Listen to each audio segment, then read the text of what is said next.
क्या खा रहा है बेटा? सोयाबीन का पकौड़ा खा रहा है। कैसा है दिखाओ।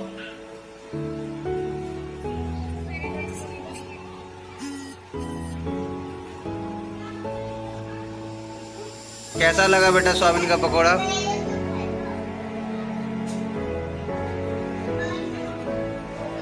बहुत अच्छा। किसने बनाया है सोयाबीन का पकौड़ा? मम्मी ने बनाया? तुम्हारे लिए बनाया मम्मी ने?